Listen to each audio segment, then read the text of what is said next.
Incorporated. On your map, if you can see, it's outlined. It's kind of shaded green here. It used to be part of the Dubs Dread Golf Course. I think at one point it was like a par 3 course, but that's the property in question. This property was purchased by the Homeowners Association back in January of 2010, I believe. That should be 2010. The property had special assessments levied on it by the city for public improvement, and it was for a sewer upgrade for the years 2000 to 2007. Now, the reason we're asking for the transfer is they've asked to have those taxes abated.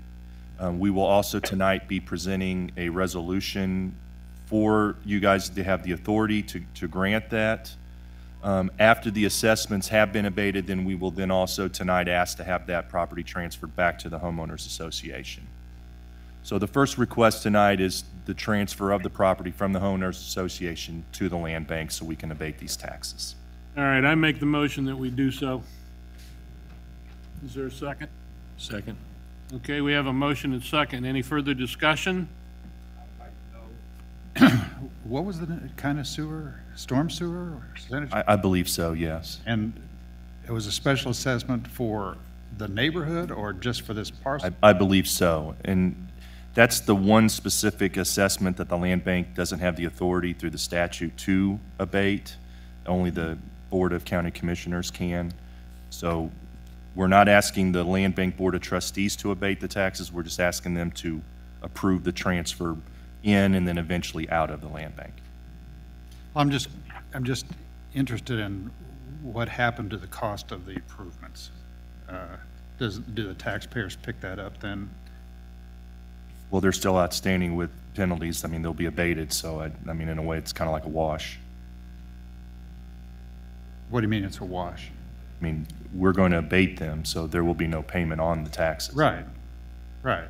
So the taxpayers paid for the cost of that upgrade and will not recover from the landowner. Well, the homeowners association pays. The people that live in the homeowners association are going to be the ones that pay for it, and they're the ones that are asking to have this abated. The back channel here was this property was acquired by them in a tax sale. They did that in order to prevent acquisition by somebody who might want to build something inconsistent with the homeowners association, kind of as a protective measure.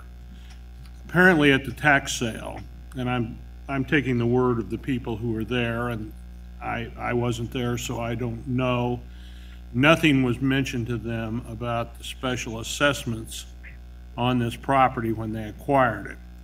Turns out the special assessments were substantial, and the homeowners association would have had to levy substantial amounts of money against each of the properties in the homeowners association as fees to pay this.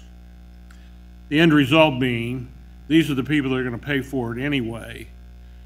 It's going to be spread over a number of years, so yes, but there are no people not benefiting who are going to be asked to pay. So this way they can get the property clean, that way they can control what the future use of that property is. It's consistent with the rules and guidelines of the homeowners association. In other words, neither Brian or I are going to be paying any taxes that pays these special assessments. That'd be correct in summary form? Okay. That is correct, Your Honor, or Commissioner.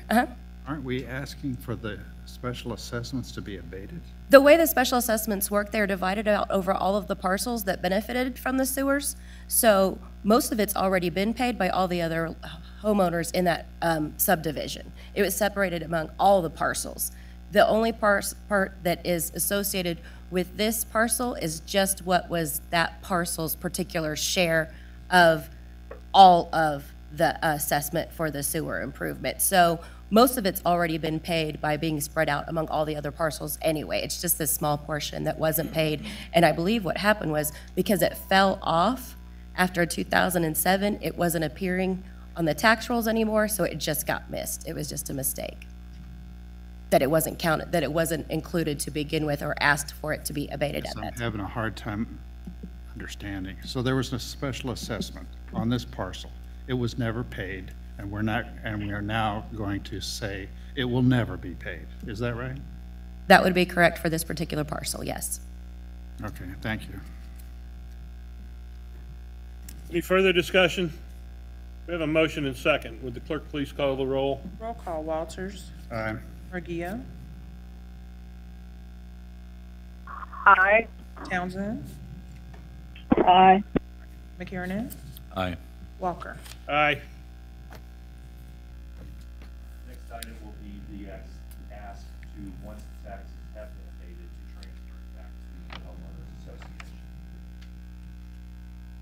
My apologies. The next ask will be that after the taxes are abated, we will then transfer it back to the homeowners association from the land bank. Any questions? I so move. Second. We have a motion and second. Would the clerk please read the roll? Roll call, Walters.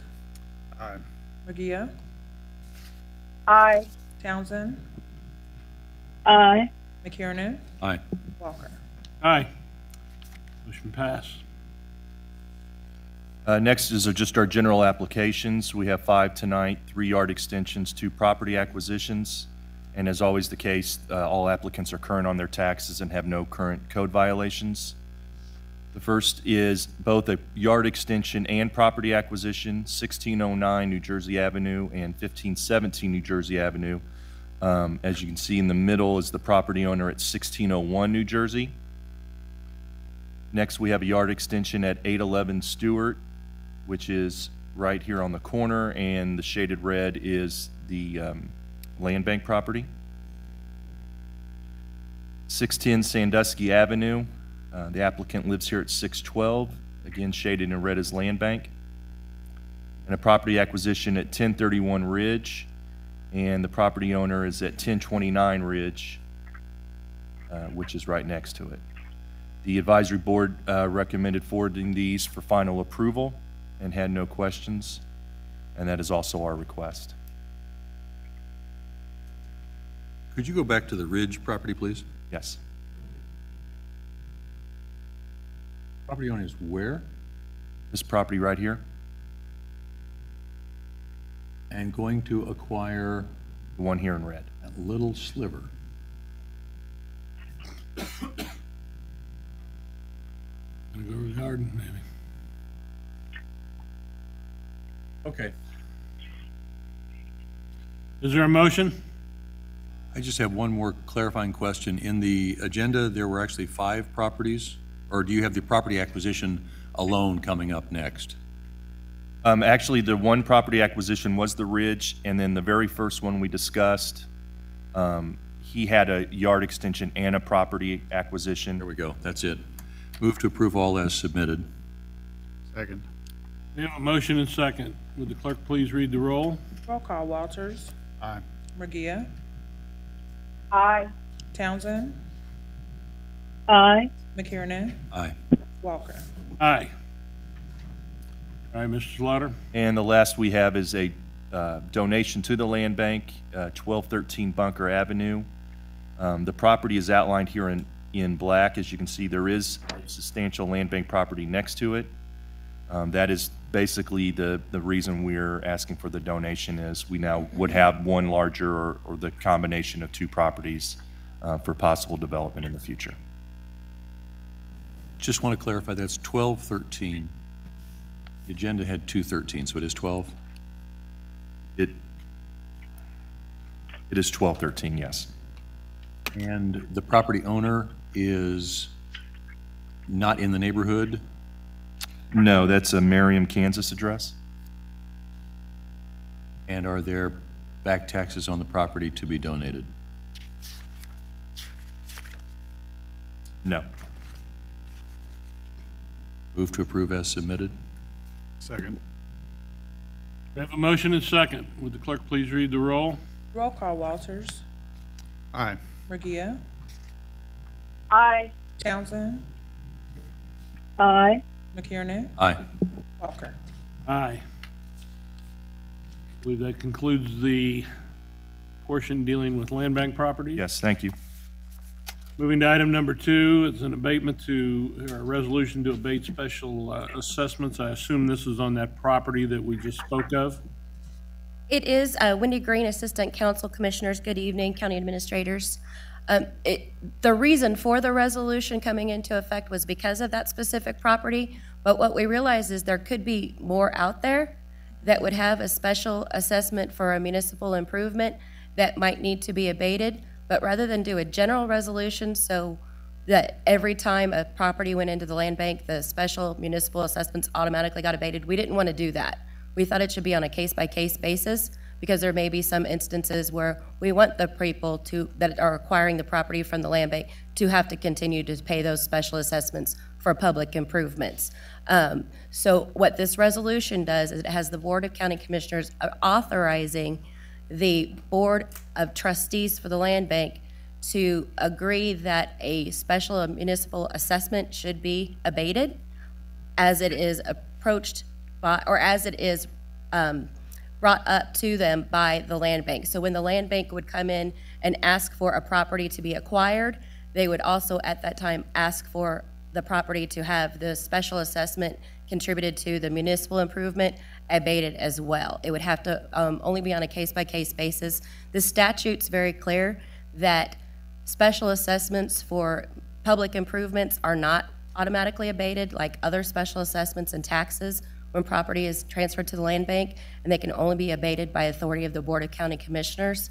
And so that's why a resolution to that effect would be necessary. But if we had the general resolution on the books, if we came up with another property down the road that also had some special assessments for public improvements on there, then at that time, if the land bank thought appropriate to have those abated as well, it could simply ask when it was asking for to have the property transferred into the land bank, if those taxes could be abated or special assessments could be abated, and then it could all be approved at that one time. But it would then be on a case-by-case basis and not just a general approval for all of those to be abated every time a property goes into the land bank.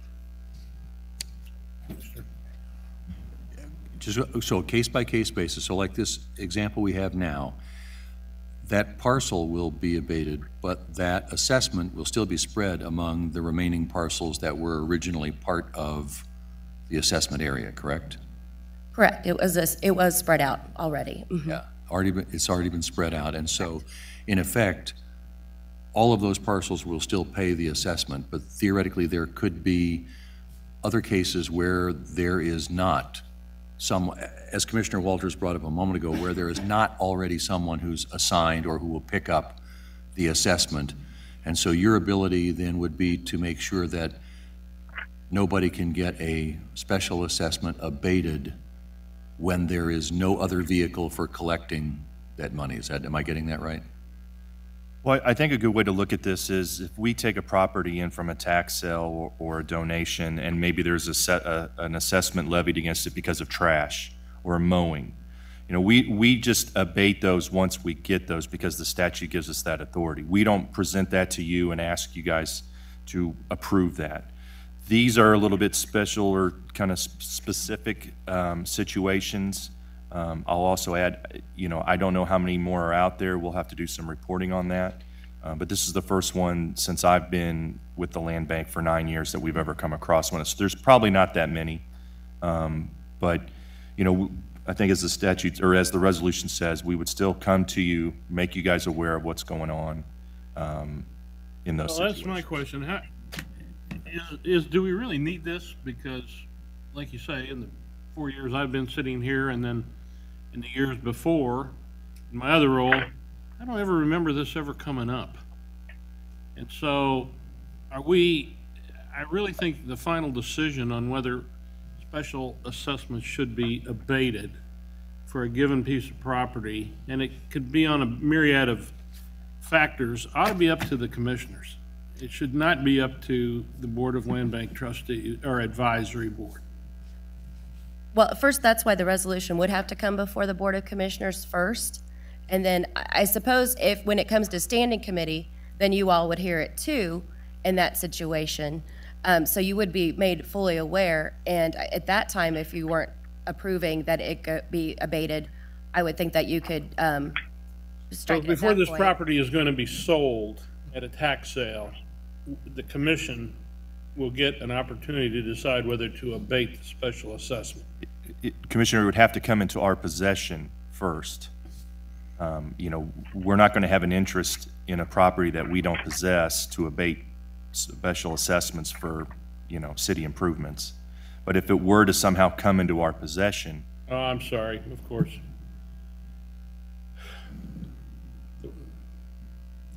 I think it's a very unique situation. I don't think it happens very often, but if it does happen, it does have to be approved by the Board of County Commissioners. And it's not just the Board of Trustees for the Land Bank can make that decision. The Board of Trustees for the Land Bank first has to have the authorization of the Board of County Commissioners, because by statute, it's the municipal taxing entity or the municipal entity that levied the actual public improvement special assessment that gets to decide whether or not it's abated. So that's why it would have to be, the resolution has to come in front of the Board of County Commissioners first, and then the Board of County Commissioners would then decide if it wants to authorize this. Just the procedure is what we're trying to get at. Where it could also be, we could change it so that it was just specific to this property, but then if we have another come up, we would have to also have a very specific resolution to abate the public improvement special assessments on that particular property.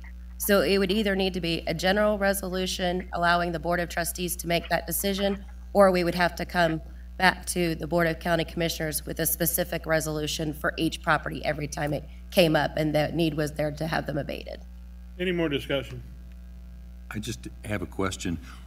Give me the timeline again on this.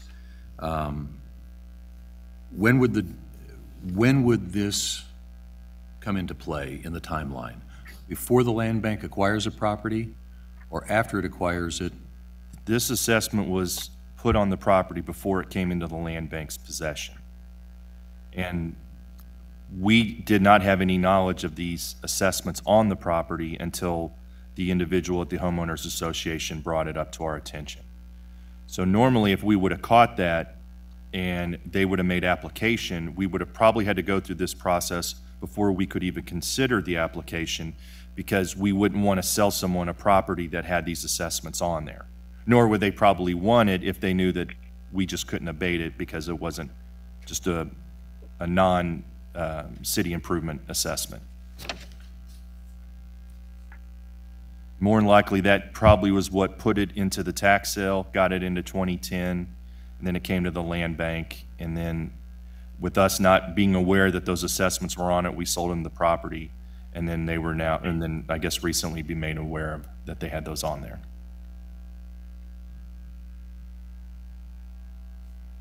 I guess I'm still not following.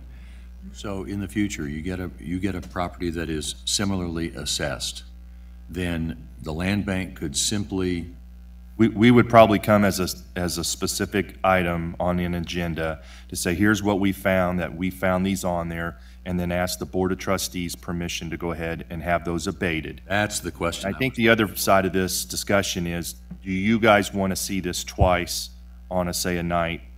Because we would have to come to you as land bank, then we'd have to deal with it as the Board of County Commissioners, and then again come back to you as land bank. And I think generally what we're trying to do is just give the Board of Trustees that authority for specifically land bank properties that have these situations. That was my question, is but where these will not be administratively abated, they will still come before this group for approval for passing to the full commission, correct? Correct. Just like any other property that's acquired by the land bank comes through, at that time, the land bank would ask for those special assessments to That be was the made. point of my question. I didn't want to delegate this to an administrative determination, so. All right, any other questions? Any other commissioners? Madam Hearing, is there a motion? Move to approve as submitted. Second. We have a motion and second. Would the clerk please read the roll? Roll call, Walters. No. Murguia. Aye. Townsend. Aye. McKiernan. Aye. Walker. Aye. Okay, that is that item. Item number 3. Discussion, accessible playground.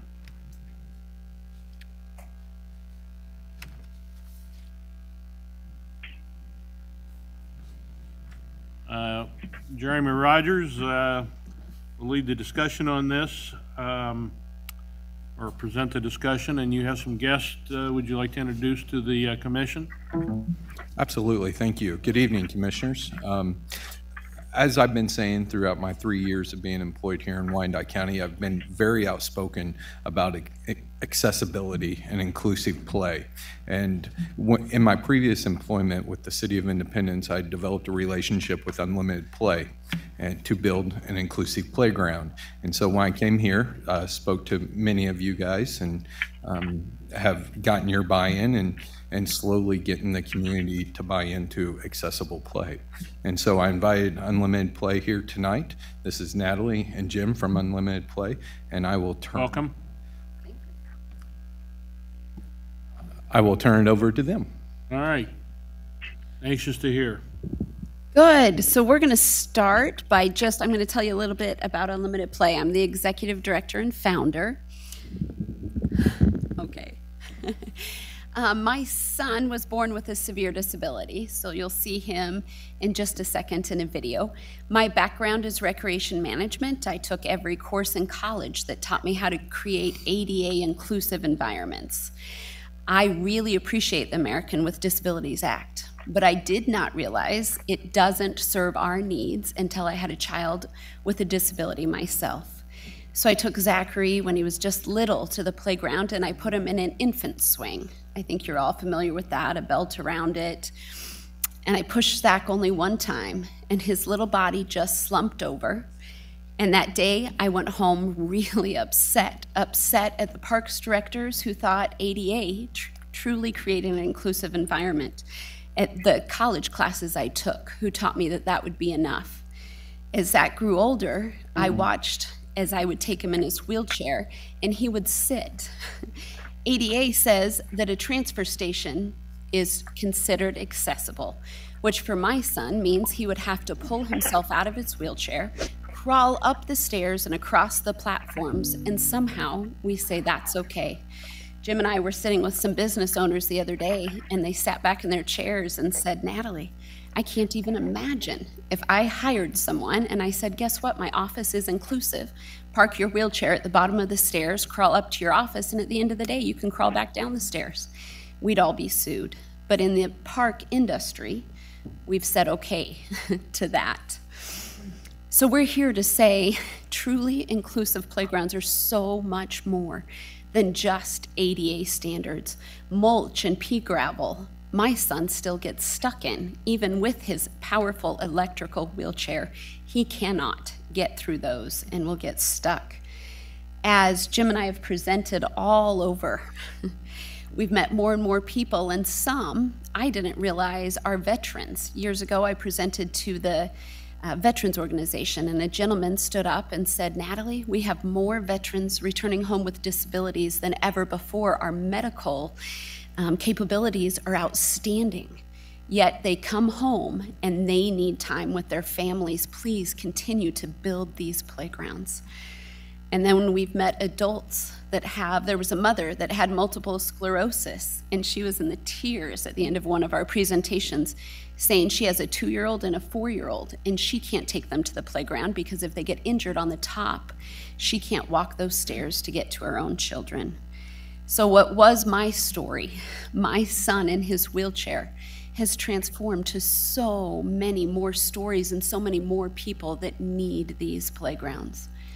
As you watch this video we're about to show you, you'll meet a family that has a little boy with autism. It's one of the calls we get most frequently. I didn't realize that children with autism don't understand boundaries and they often run. So there's an entire community not bringing their children out to our playgrounds because they cannot keep them safe from running into the streets and the parking lot. So those families, clear back, it's the 10-year anniversary of Zachary's playground, our very first playground. Clear back then, those families called after we opened, really, and said, can you fence in your playground? So we fenced it in, and they called us back and said, good try, can we come and walk the playground with you and teach you what our families need the most? So that's one of our requirements that you'll see in here. As you watch the video, I want you also to realize, as I looked through vendors' catalogs back then, I saw endless ramping. And I was fearful that if we just build a playground focused on ramps, people would pull up and think it's just a park for kids with disabilities and they would pull away. My intention was to build the coolest playground you've ever seen, to draw national attention, and the inclusive, accessible part of that playground is just hidden in the background. So all of those interactions with kids with and without disabilities naturally happen. As everybody's having so much fun. So we just opened this playground last fall, almost a year ago. And with that, we'll show you this video. We have a tagline that we use that I've loved throughout the years, and it's where limitations are forgotten and differences are celebrated. I can't change my son. I can't change the differences that you see, but what an amazing thing if we can start to celebrate those differences. I can just let Gracie go and drive, and kids will just come up and talk to her. But at other playgrounds, you won't see that happen. But there's just something magical about these playgrounds. Braden is a 12-year-old autistic boy. His disabilities are basically, nonverbal and the autistic spectrum. Kids like my son and kids with special needs absolutely have an equal opportunity to play on this playground. So my son was born with a disability that puts him in a wheelchair, and pretty much everything we do is difficult for Zach. Inclusive playgrounds suddenly started to break down those barriers. The little kids don't care anymore. They realize that Zach can do absolutely everything they can do. Probably my favorite memory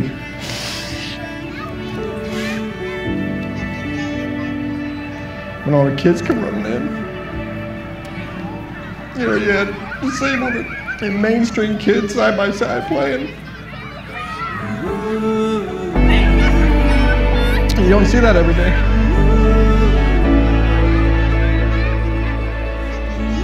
Over the years, I've been inspired to continue unlimited play by so many moments that I get to see as families get to watch as their children play for the very first time.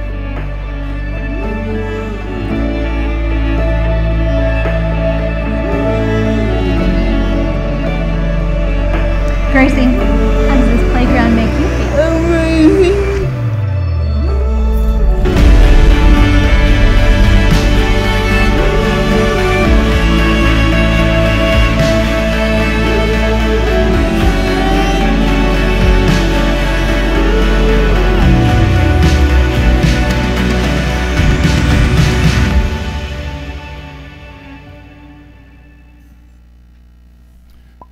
So that was, as Natalie said, a recent playground that we opened. But I want to just take you back a little bit in time. And 10 years ago, when Natalie was, actually 14 years ago, it took her 4 years to develop the very first inclusive playground. And so I was a parent watching this from a distance, trying to figure out what's this inclusive playground? What is this all about? She was on the news. She was a driven mother. And she was all over finding donors, finding ways to do this, learning about inclusive play. It took her 4 years.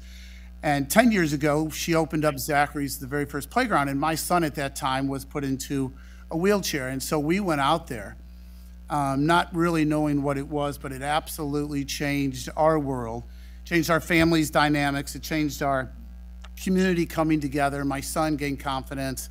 He got a lot more friends. And it broke down those barriers. That's what inclusive playgrounds, that's what they do. So kids would come up to my son, who was in a chair, and they'd say, "What's wrong with your legs?" And he would say, "They just don't work so well." "Okay, let's go play." And that's the beauty of the inclusive playgrounds. And Natalie, although she doesn't admit it, but is the expert in this country on inclusive playgrounds.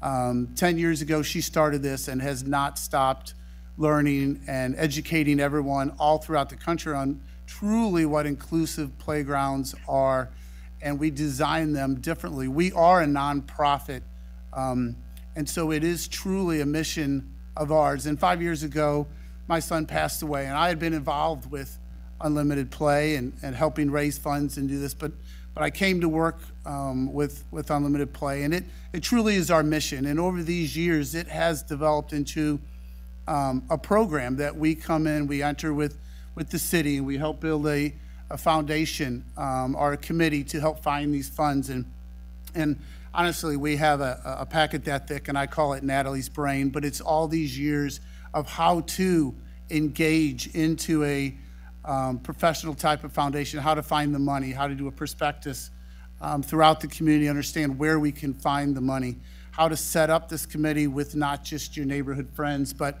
businesses and entrepreneurs and people of that nature who can reach out. And of course, we can help write grants, and people tend to give money once they understand more about what fully inclusive is, and they tend to give money to nonprofit agencies. And we come out, we tell our stories, and we explain the beauty and the magic that you see on these playgrounds to these different entities, and hope that they donate and they want to sponsor a piece of the program. And I won't go into the entire details of the program, but it is extensive, how we engage the community, how we educate the community. And it's not just about building the playground, of course it is, but throughout this whole process, we're educating to what inclusive means, how to break down barriers, proper language, everything. And the communities, it's amazing how communities come together, rally behind it. They start to see the design, which we have tonight. And as we implement this program, the amazing things that happen all the way up and until we have the grand opening and the community comes together and people have donated money. We do a community build, and we get different organizations who've donated to come out and help put a hand in developing and building the basics of the playground. So it's not just here's the design, build a program. We implement the build a project. We implement an entire program to engage your community and educate them. And of course, the fun is when the playground's open and the ribbon cutting and all the kids and the magic happens. It's truly, truly incredible. So we are extremely excited. We have the design. Working with Jeremy. And so we could talk a few minutes about the design if you'd like. First, before we get to the design, we just finished our master plan and that you guys voted on and approved. And out of that master plan, it was determined that this is needed here in Wyandotte County. 17% of Wyandotte County lists themselves of having some disability of some sort. There's obviously various, the scale is so wide, but 17% of Wyandotte County claims disability. The national average is 13%. For a town our size. So obviously the need is here.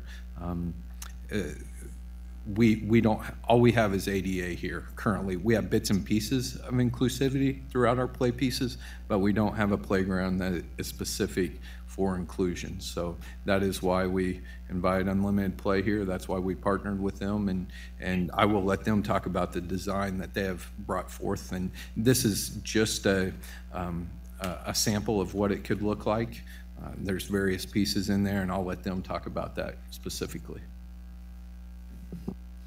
So each of our playgrounds always has a theme to help it not just look like a bunch of ramping and give it something unique for your city. So Jeremy had us focus on just the history and the city itself. So it has things like the Sawyer Castle, Station Number 9, Boulevard Drive-In, Barbecue Climber, Sporting KC Climber, Kansas City Speedway Panel. You'll see train car theming that has our typical monkey bars, and then we drop one down to wheelchair level within that. Your farming history is represented in our 2 to 5 section. And then a panel for the T-bones also, that's a game that we can play within that. As you look at the design, there's pieces like the roller slide that you saw in our video. So individuals with cochlear implants can't use the plastic slides. The static electricity would discharge the implant. The roller slide's the most popular slide you see on that playground, and it works for individuals with cochlear implants. You'll see the spinning net with deck. So when the families with children with autism started calling us, they not only said fencing, they said our kids love to spin and they love to climb. And we go back to the office thinking, how do you do that and have it be inclusive? So the piece you see on there has a cutout that allows an individual like my son to slip underneath and he can lay down on the deck. Kids can climb all up that structure and the entire thing spins also. So it is one of the most popular features on there. You can get up to the very tallest slide. Within that, our swings have high backs with harnesses that you'll see on them. There's also a I'm trying to figure out whether we can get those on the screen so people at home might be able to see it better. to see them. Do you have them on a disc or I, drive? you know what? I have them on the computer, but I don't have them on my flash drive. I can send them out. Well, that's fine. We're trying to see here what he can do. Go ahead. I'm sorry to have interrupted. No, that's okay. I was talking about the rev spinner that's similar to a merry-go-round, has a harness on it. You saw that in our video. We can also swap that piece out for a brand new one. There's only one we've ever installed that is a merry-go-round that's flush mounted and wheelchairs roll right onto it. You don't even have to get out to participate on that. You'll see a lot, one of the things we talk about a lot is parallel play. So as you're going along on the ramp, anybody, we want to challenge kids where they're at. So you can come up to that system through a bunch of different climbers and all play side by side as you're getting to the same area. One of the other things we're really excited about is a new system called Biba. So my son cannot bowl like the rest of us do, but you better believe he can beat any of us in Wii bowling. So we have added some technology to the playground that allows kids to play games within the playground with their iPads or iPhones that challenges them to keep moving and keep going and play within a team, bringing both the fitness and the technology aspect to the overall playground. About all to highlight right now. A lot of, instead of extensive ramping, we use a berm that goes up and around, and that sidewalk that you see that allows us to get to the taller heights that we need through ramping, but not pay for the extensive ramping required if we took it from the bottom all the way to the top. The surfacing is going to be a tile surfacing. We've done a lot of port-in-place surfacing, some port-in-place surfacing in the past, and feel like that gets worn too quickly. The warranty is not as long, and it's harder to replace. So the tiles, you just pull in and out individual pieces. In order to do that, we always do a concrete surfacing under there. So one of the ways that we fundraise is starting to look for those in-kind donations. So someone to donate the concrete, someone to donate the fencing around the playground, the site work. As we get those things donated, it dramatically cuts down on the cash required to purchase the playground. Jeremy,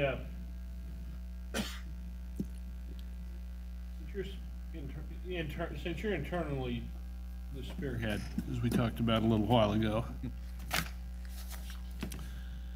what is administration doing to generate additional funding for this project than has already been committed? We added a portion of the price of this into our 2018 budget. We've already, in our 2017 budget, we had a portion to go, but it's a very large cost for this. So we still have a long ways to go for our fundraising, and hoping people will step up. Well, has the administrator put anybody or created this committee of interested community leaders, business people? I think it's a great idea. Maybe it's not been something that's been thought of, but you know, we can't,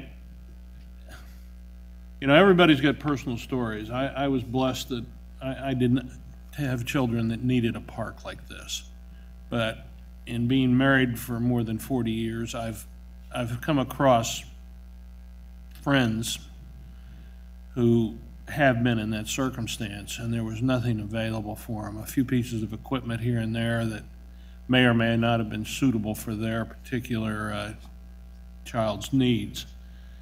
And our community is no less worthy of something like this than the one in Independence, which is where I first encountered it. I was doing some legal work for a friend's estate, and one day I discovered this park, and it was just packed with kids, and I was just astounded by it. And I thought, you know, that'd be great over here someday. Well, I didn't know at the time I was going to run for the commission or that I would be elected and that would ever have an opportunity. But I would hope we need to get serious about this. And you can carry the message to Doug. You know, business leaders, there are people out there that know people who, I don't care what their motives are, as long as they pony up something to make this happen in my lifetime, you know. I don't know how much Tom Petty was younger than me, and now I'm thinking, oh my gosh, you know, tragedy like that can happen anytime. So I have left this in the hands of administration because being an at-large commissioner, I wasn't trying to channel this to any particular location in the community. I think that is a determination that collectively needs to be made by administration and by the commission that ultimately sees us through to completion. You know, I know that you've indicated to me there are several requirements that are necessary, and there are but a few parks that may have the requisite space needed to do this. But again, I think it needs to be, while we say accessible, it needs to be actually from a transportation standpoint in our community accessible. Wherever this park goes, this playground goes, I almost feel like we have to have public transportation available to get there, or at least that'd be part of the bigger vision. So, having given my little spiel, I'm 100% for this. Everybody, I had my personal reasons why I advanced it. I hope the rest of the commission, anybody feels differently, they've never bothered to, you know, speak to me about it. And I agree that a few pieces of equipment hither and yon, I don't want to take that equipment away from those parks, because there will be times when there will be kids who can benefit from that. But I want a special park in this community, and we've got, the biggest tragedy is the anonymity. Outside your circle of family and friends, do you ever really see how many children there are in this community that will benefit from a park like this? Unless you're interested in the subject, I doubt most of you have, and I have no doubt that this park will not only be fully beneficial to our community, but will draw people from other communities because their children will need it. And it is my fondest wish that this commission carry this project on and we find a way to accelerate the funding process. And that's going to have to be by an active group of people out there knocking on doors, begging for whatever we can. Okay? Make sure Doug knows that. His evaluation's coming up, by the way. Okay, thank you. Jim? I'm good. Any of the other commissioners? Yes. Mr. Chairman, I would just echo your sentiment. I have family members who would benefit from such a playground as well. Thank you. Okay, thank you, Commissioner Townsend.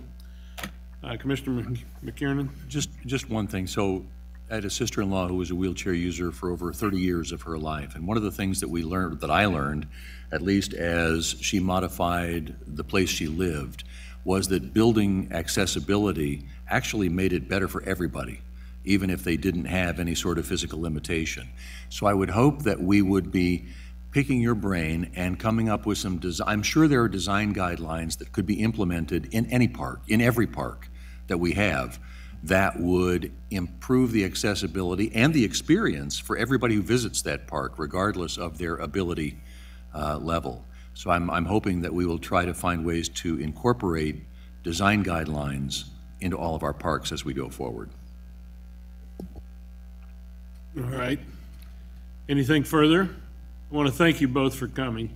I really appreciate your comments, and I hope I hope I'm still around to see this thing when the ribbon's cut. So, and I intend to be very vocal about this. So unless you don't want to hear from me anymore on this, get moving on it, Commissioner. Okay. Thank you very much.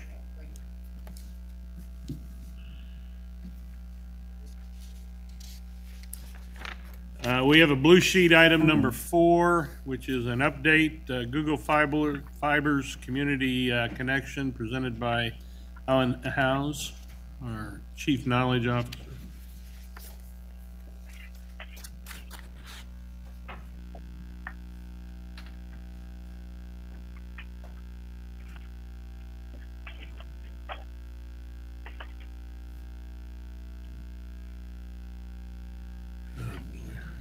Why, thank you.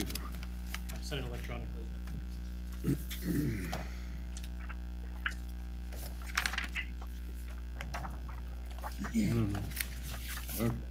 Two more.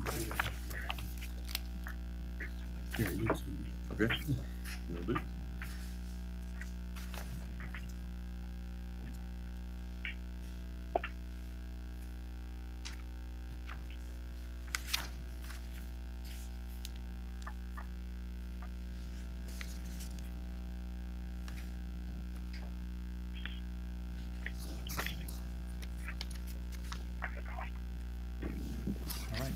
Please proceed. Good evening, Commissioners. We're here before you for an informational item this evening. Wanted to come and provide an update on the Google Fiber Community Connections Program and kind of give you a status of where we are and some next steps that we're taking to finish making the connections to the locations across the community here. Just a quick background. So the Community Connections Program is an outgrowth of the agreement between the unified government and Google when Google located here as the first in the nation location for Google Fiber. As part of that agreement, there were 130 community connection locations that were agreed to, and those have been laid into place over time. They provide 10 years of 1 gigabit speed access through March 28th, 2021. And the stipulations for where those locations are, they have to be in a Google build zone or in a fiberhood. So there's been an ongoing process here since Google first arrived. Brett Deichler has been very involved in that along the way and has led that effort within the organization. And we'll give you an update, a detailed update on where those locations are. Earlier this year, Google came to us as they're going through some transitions internally as well as an organization and said, in March, we're putting a stop to this, or we're putting it on pause. They restarted that again in July and looking to connect the remaining sites by the end of this year. So where are we? We've got 102 locations that are currently receiving this community connection service. So that leaves 28 remaining connections. There have been 18 sites identified for service installation, leaving an additional 10 sites that are really available where we're looking for potential candidate organizations for hookup. So the types of connections we're talking about here, there are a number of these connections within UG facilities, City L Courthouse, et cetera. Police and fire locations have connections here to Google Fiber. There are 64 schools across the community that have connections, 6 community centers, 3 libraries, and 5 Kansas City, Kansas Housing Authority locations. Just to give you a quick visual of kind of where those locations are, we've put it onto a map for you. The green ones are the ones that are currently in service, where there is that service available. The light blues are where you've got connections that are in various progress. They're going to be, we expect that they will be connected up here shortly. And the yellow ones are ones where there was service identified potential locations, but because they didn't meet those stipulations about being in a fiberhood, et cetera, those locations were denied. Is the color shading behind the dots indicative of where Google is? You're exactly right. So the green shading behind it shows you where Google has service today.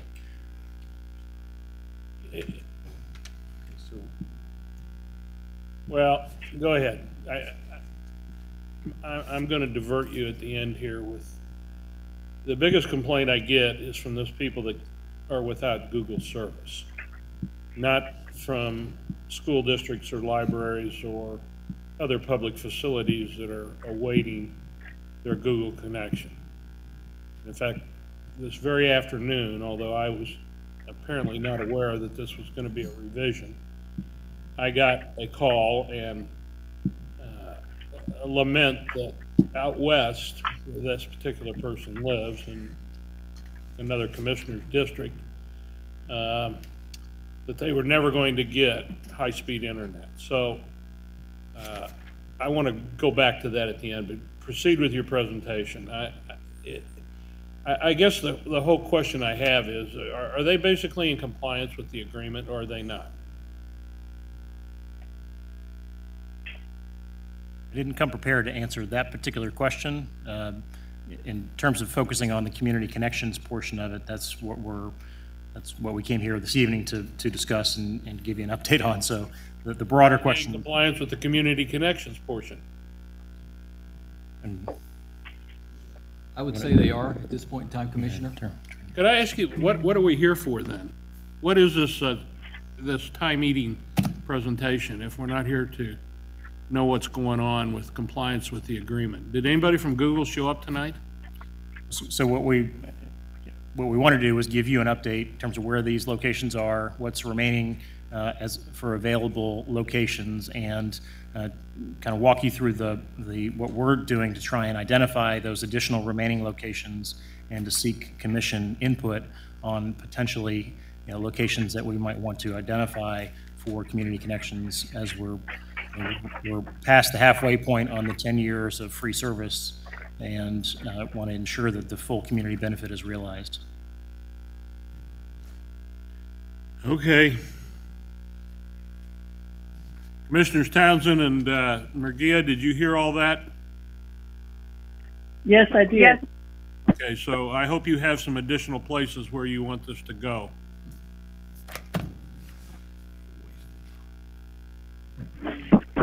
Okay. Commissioner Walker, this is Yes. Commissioner Walker. This is Commissioner Murguia. Yes, Commissioner.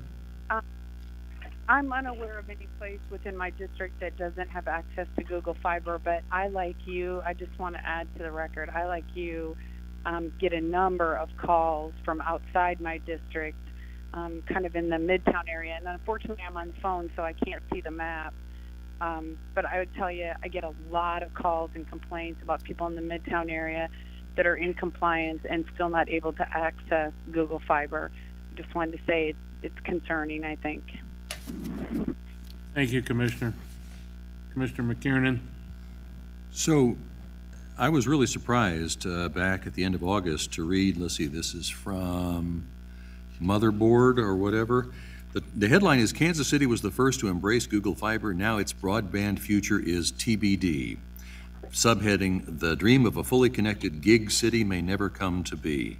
And I'd be curious if you've seen this article and if you have any reaction to it, because it says, 5 years after hooking up its first Kansas City customers, expansion of Google Fiber, the tech giant's foray into internet service provision, offering gigabit per second download and upload speeds, has come to a screeching halt. Has it, in fact? They go on to say thousands of customers who had pre-registered for guaranteed service when fiber made it to their neighborhood were given their money back earlier this year and told they may never get hooked up. And I actually was pretty concerned when I read that. I was curious if you read that and if there's any substance to what this article says.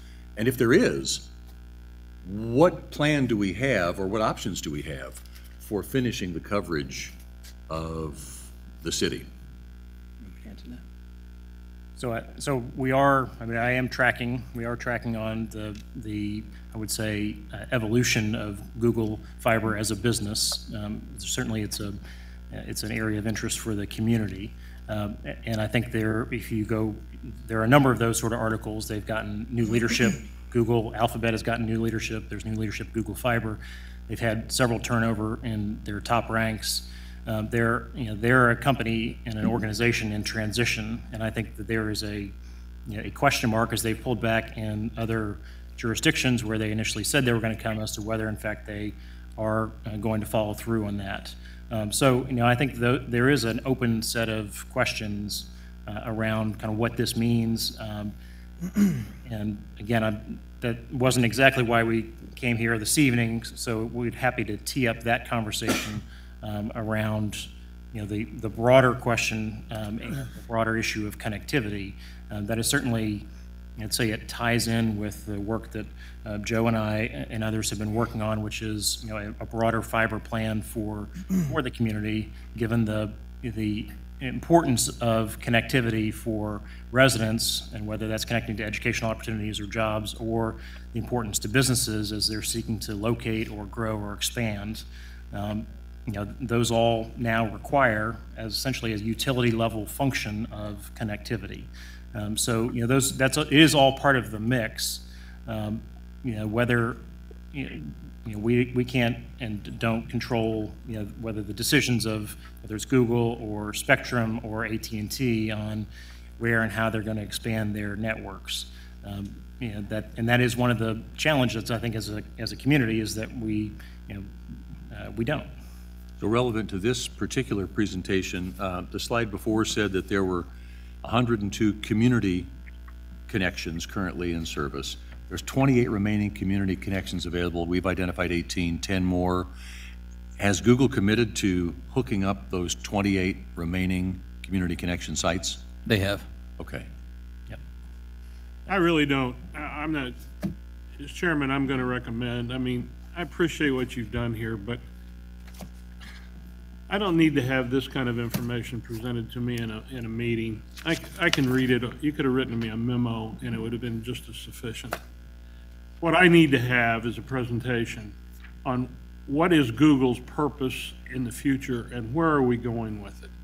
I'm getting, well, I won't say battered because that sounds like there's a deluge, but there is hardly, certainly over the time that they've been around, that has been one of the issues. It's also one of the issues with Spectrum and Time Warner. They want to come in here and cherry pick business where there's a lot of houses and a lot of commercial, and take advantage of our right-of-ways and our infrastructure. And at the end of the day, those people that live in western Wyandotte County or in a more rural area where the houses are spread farther apart, because they don't see the cost-benefit analysis working in their favor, those people are just left out. They're left with satellite, I guess, or dish, and no system is perfect. I know people who have those methods, and they have complaints. But I have to tell you, when it comes to Google, I'm glad they're doing so well with their community connections, and they're going to complete their obligation. And is there anything else that really needs to be said about that? Commissioner, I actually agree with everything you're saying. I think the communities at large, talking across even the United States, have an issue.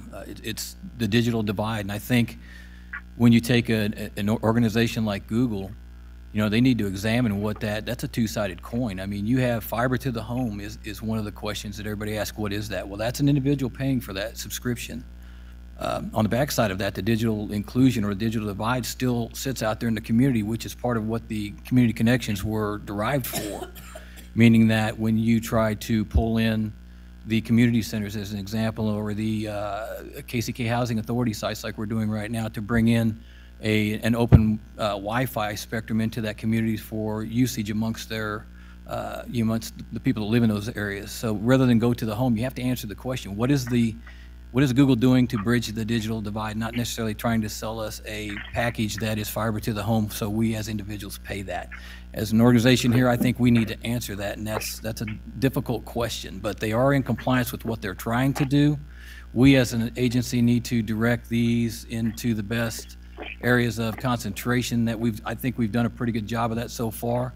We're here to look on a very short timeline at the last 10 to try to see if that makes sense, to ask some questions about that, but I'm certainly open to sit down with anyone on the commission, our staff, et cetera, and discuss what's the next best steps to close that divide. And just to add to the introduction of competition into this marketplace has had significant impacts, positive impacts for connectivity and for sort of competition in the marketplace. So in other places where you don't have, in this case, 3 or 4 different providers competing to fiber to the home, that you end up in a much more of a monopoly situation where you have lower speeds and higher costs. So that's sort of part of the net analysis of where we've been, what are the benefits, but as you said, there's a lot more to go in terms of both finishing the job of bringing connectivity to people, as well as, in this case, completing those community connections. I mentioned sort of the utility model, and that is, I think, becoming the way to look at it. You think about electrification and rural electrification, it sort of followed a similar trajectory, right? You go where the most concentration of first, and then it worked its way out into it, and actually found a different model for getting to those last mile homes in those rural areas. And there may be, in fact, something as we think about what are the overall ways to achieve that connectivity for the community. That's one of the things we look at. But what we wanted to look at, just to briefly here was, as these sites are connected up, in this case, the 5 sites, the Kansas Housing Authority, that is bringing gigabit internet service to the public spaces in those Housing Authority locations that have not had it before. So residents, whether they have it in their units or not, now have access through the common areas to things like that they haven't had before, to the internet connectivity. So that's what we're trying to do through finishing out the community connections, is identify those priority areas where we can bring the most benefit to the most number of people. All right, thank you. I have one question, all right, if you don't mind. No, go ahead. I'm looking at your page called Locations Deemed Unbuildable by Google, and I see a couple things that caught my attention. One is the BPU Service Center at 6742 Riverview Avenue, and the other were several fire stations. Is that going to compromise our communication ability with any of those facilities, or is this not an issue? It will not compromise. They are required to have a full-time service with a guaranteed uptime behind those that we still pay for. These are in no-build zones, are basically out of the fiber hood. Well, but they have deemed them unbuildable. That's why they're in no-build zones. I mean, surely they could get cable or fiber to them if they wanted to. I just want to make sure that it's not compromising our ability to use our best communication efforts if we have a handful of fire stations that are not served by Google Fiber, whereas all the rest of them are. No, and Google Fiber is for the high-speed internet portion. That's not used for public emergency services. That's why those locations still will utilize, as all of them will in our community, that backup, which they're using now, which is Spectrum, I believe. So, thank you. Any further questions from any commissioner? Okay, thank you, gentlemen. Appreciate the information. Appreciate the information. Mr.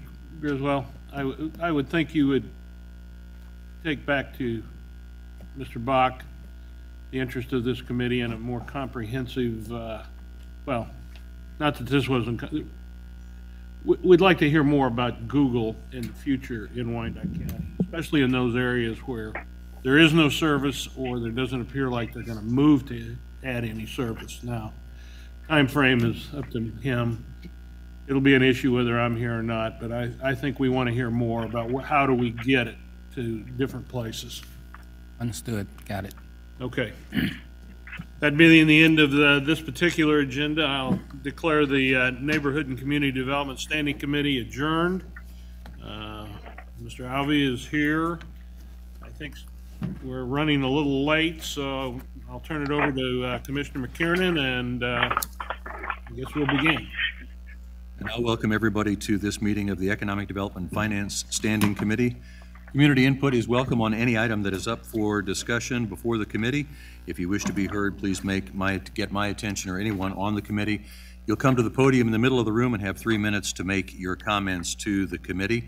We do ask that everyone present please speak as directly as possible into a microphone for accurate broadcast and recording purposes. Roll call, please. Roll call, Alvey. Here. Walters. Murgia. Here. Townsend. Here. Walker. Here. Kiernan. Here. Our first item of business, I believe, is there are no revisions to tonight's agenda, and so the first item of business is approval of the standing committee minutes from our meeting of August 14th of this year. So move. Second. Been a motion and a second to approve as submitted. All in favor, say aye. Aye. All opposed, same sign. Those are approved as submitted. That takes us to our committee agenda. Item number 1 on the committee agenda is a resolution to set a public hearing date to consider creation of a Turner Vista redevelopment TIF district, and I believe Mr. Stevens has that for us. Good evening, Commissioners. John Stevens, Economic Development. As you said, Mr. Chair, the first issue before you tonight is the proposed Turner Vista redevelopment. And it is a resolution to set a public hearing date of November 16th. So to be clear, the next steps would be on October 12th, full commission to approve the public hearing date. Should it advance to conduct a public hearing to consider creation of the TIF district, adopt the ordinance creating the TIF district, and then the project plan and development agreement to be considered at a later date. Just a review of the TIF process, as it states, the proper notifications, the conduct the public hearing, the 30-day no adverse effect period, and then adopt the ordinance establishing the redevelopment district. So the proposed project site is on the southwest corner of State Avenue and College Parkway. So you can see here, it's directly south of Kansas City, Kansas Community College. It's north of the Amazon, the new Amazon facility, to the southwest of the Lowe's. And the proposed site is approximately 38.6 acres. That includes roadways and the state right-of-way.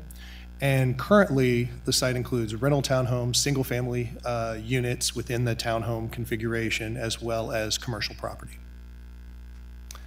So here is the proposed TIF boundaries that generally correspond to what you saw in the aerial of the townhomes, some of the commercial property, et cetera. At this point, this was a very brief introduction because we do have the developers here this evening, and they, College Park developers, Steve Wood and Conrad Miller Jr. would like to take you through a brief overview of their proposed plan, and then we would ask for committee action. Sir, come on up and sit with Mr. Stevens here. Since you are part of the presentation, thank you. And we'll pull that up. And then John, if you just make sure his microphone's on. There you go. Well, good evening. I'll be brief because kickoff is in about an hour, so we want to make sure it is this. He's pulling it up. Okay. This is the area, of course, we talked about is the old Redwood Gardens townhomes at 72nd and State Avenue. We're proposing on that site to construct 280 apartment units. These are market rate units. These are upscale, and we feel that there are excuse me, there's about 85,000 square foot of commercial development that we can also get into that 38 acres.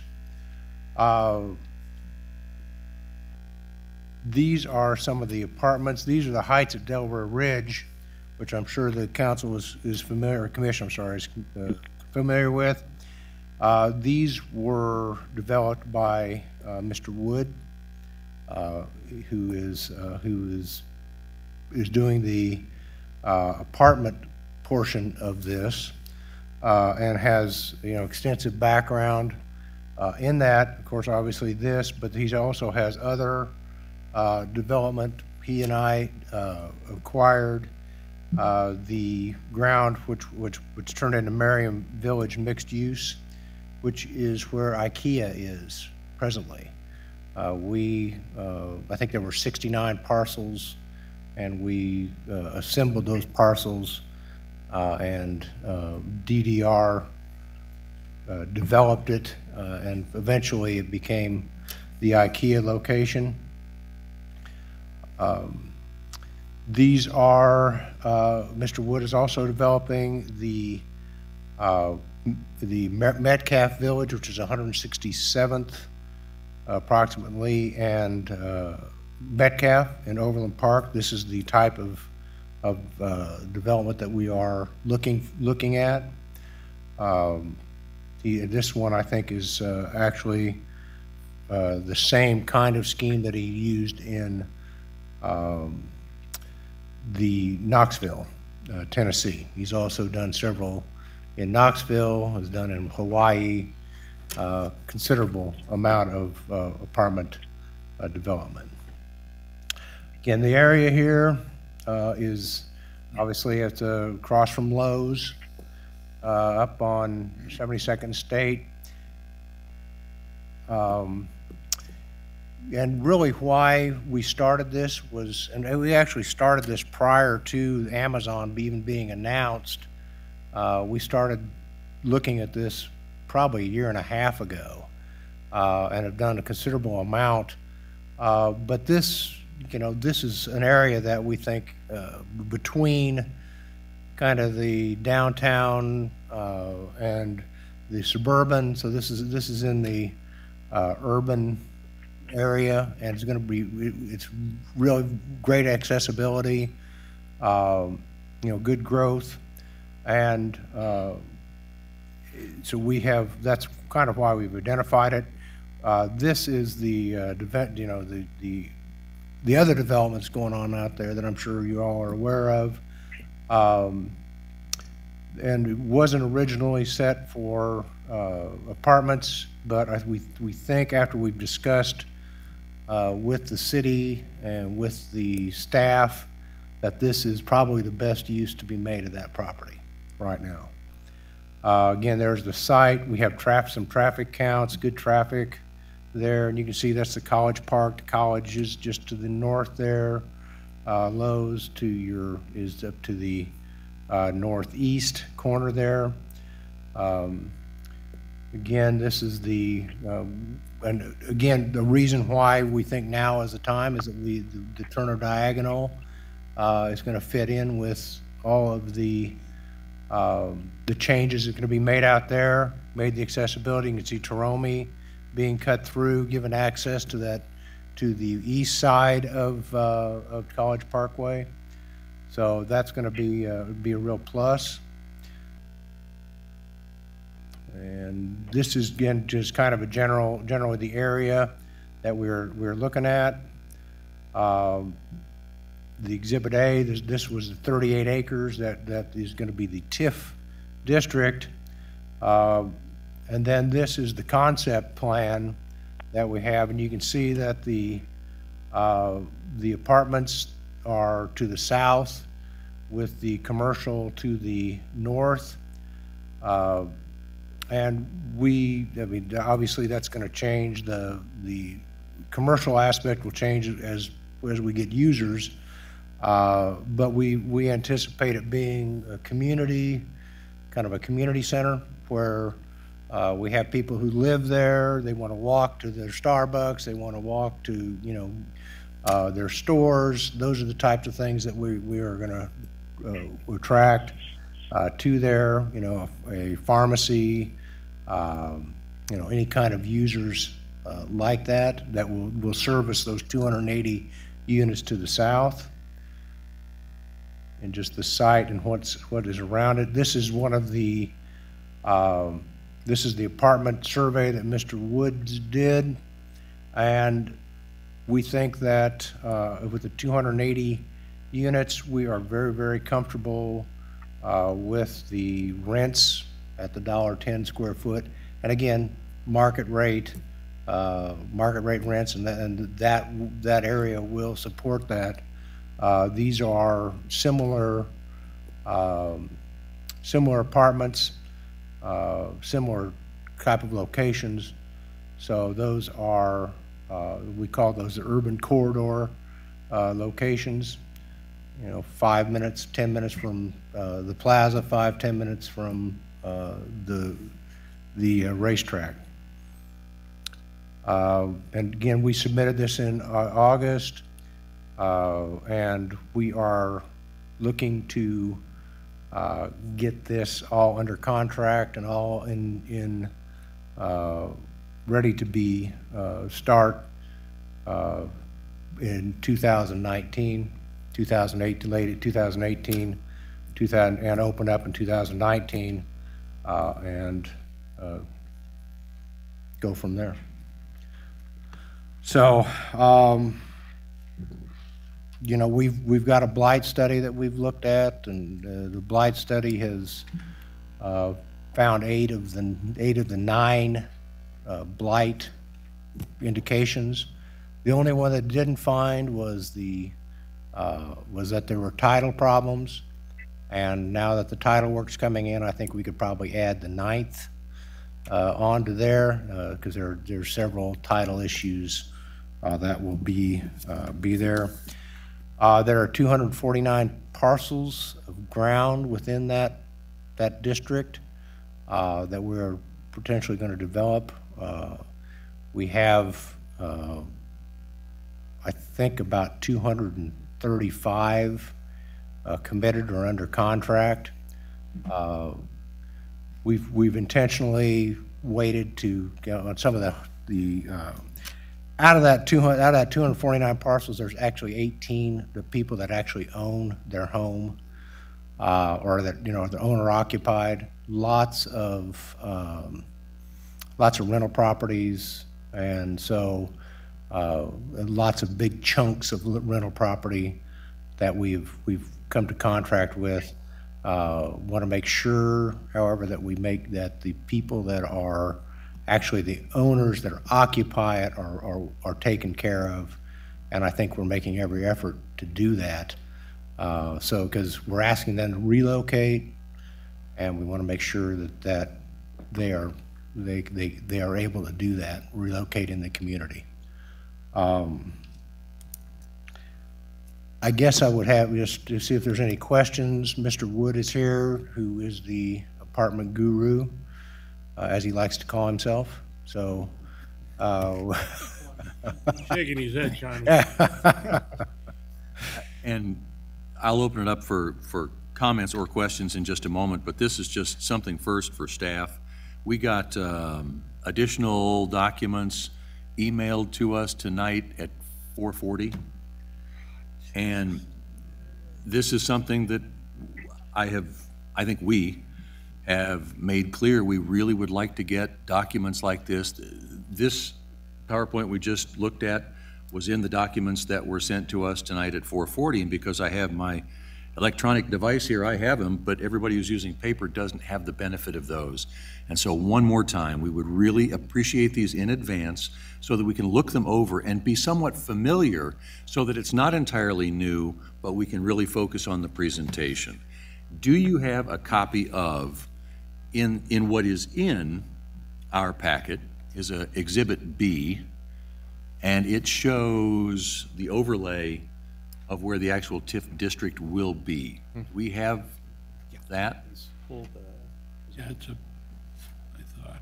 Okay. Nope, not the legends, not that one.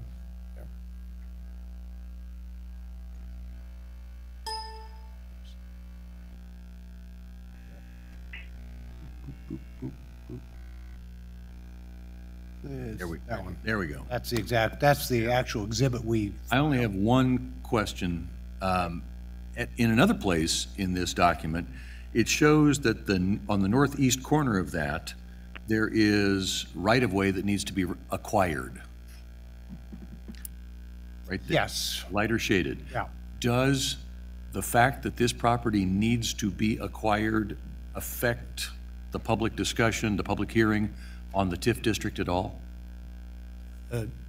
No, not in our estimation. This right-of-way, we reviewed it with Public Works, reviewed it with KDOT, with their Highway and Engineering Department. They determined that all of the associated area within this proposed TIF district is considered excess right-of-way. Any other commissioners have questions or comments? Commissioner Walker? I was just going to make the statement to Mr. Miller that you would not believe how many years there has been discussion on the 9th floor about dealing with the continued, what seems to be observable deterioration of Redwood Gardens, and to make full use of what we saw that corner having the potential to be. And it pleases me no end to be on the very beginning end of this project. If I'm not mistaken, Delaware Park is pretty much just a mountain, isn't it? I mean, we gave part park, of the park area. Yeah, down there. Yeah, it's really never been a park. Pretty much I was going to scrub. say if Mr. Miller wanted it, we could give it to him, and we gave part of it away to Roger Smith Toyota some years ago. Probably the only part that would have ever had any potential, and I don't have any idea what political deal hatched that to where we got it. But as you well know, Connie, there was probably some politics involved way back when. But thank you for this concept and idea. I very much am in favor of this project. Thank you, Commissioner. I just have a brief question. So on Exhibit B, what I saw up there was Exhibit A. I have Exhibit B. I don't know what the difference is. But I do see the very southeast tip of the district. Is it going over a on-ramp, or is that showing the potential former location of the on-ramp, or just what?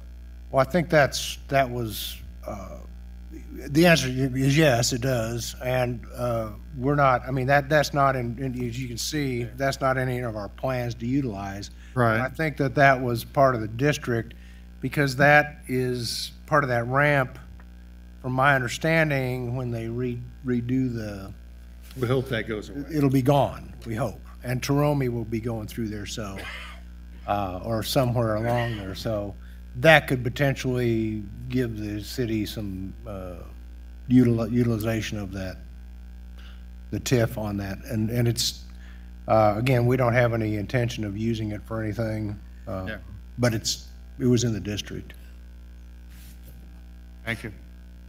And if I might add very quickly back to Commissioner Walker's comment about this Delaware Park area, staff actually discussed pretty extensively with the developer that this is a natural green space buffer between this future residential, planned residential, and any future development that you see within the larger sort of general plan over here, which would allow variable use, be it distribution, light industrial, or some other use.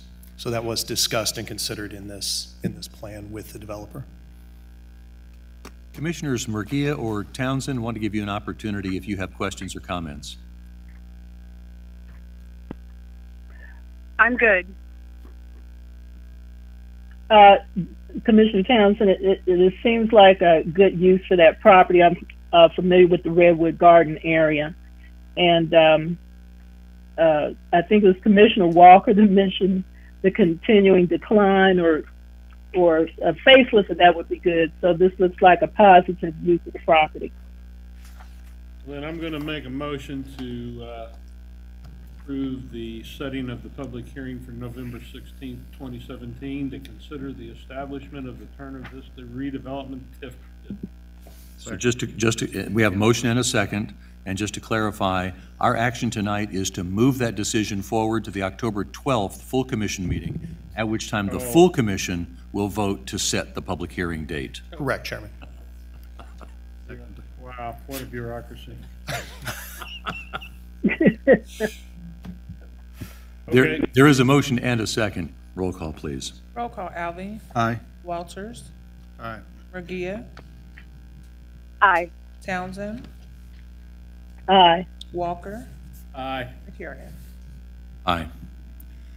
Thank you very much. Thank you very much. And Again on October 12th. I would just like to make a quick comment about the staff and how good they've been in this matter, and that we have been pushing to have this pushed ahead. So that was probably why the things got in a little late, because John has been very, very good on getting us everything, and we want to keep the momentum moving on this because people's lives again are there. So that's why we've been pushing, but I do appreciate everything that the staff has done for us. Thank you, sir. That's great to hear. Thank you. That brings us to item number 2 on our agenda, which is a proposal to revise the Legends Apartment Garage Community Improvement District and developer agreement. I believe Mr. Stevens has this one as well. Yes, you have me again this evening. John Stevens, Economic Development. And while this is opening, these were not this is the developer presentation of Mr. Lowe. These were not necessarily, I think, conducive to electronic format, so they brought hard copies, so I'll bring those around.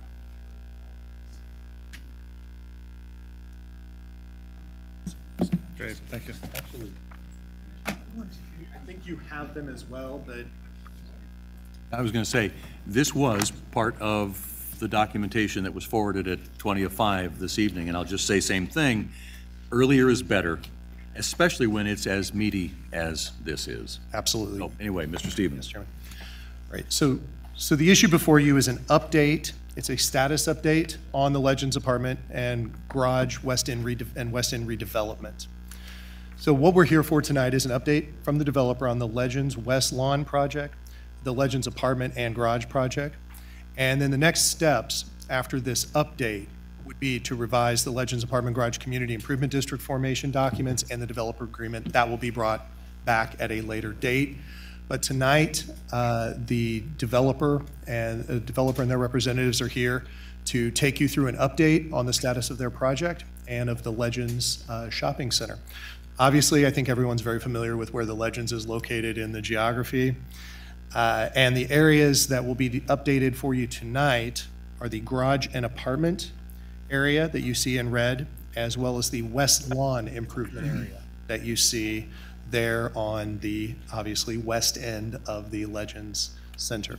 So now we have Mr. Dan Lowe and Mr. Keaton Knott to give you an update on what is the West Lawn and the other projects. And I believe they're also opening with some information concerning the CID as it corresponds to CID rates within comparative analysis within the Kansas City area, as well as how this is viewed within the Legends development.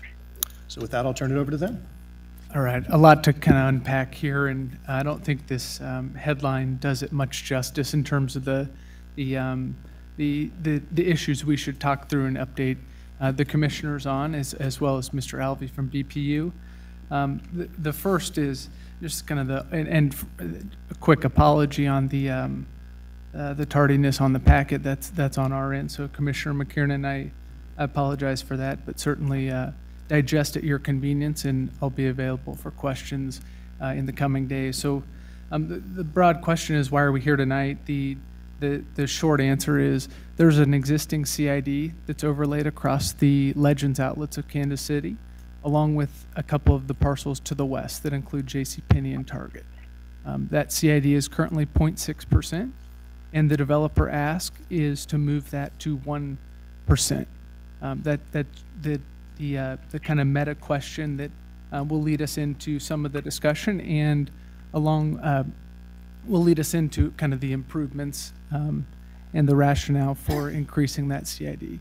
So the first big point and the newest project that the commission will ultimately hear, and this subcommittee hears tonight, is the West Lawn. The West Lawn is really the culmination of a redevelopment effort and rebranding.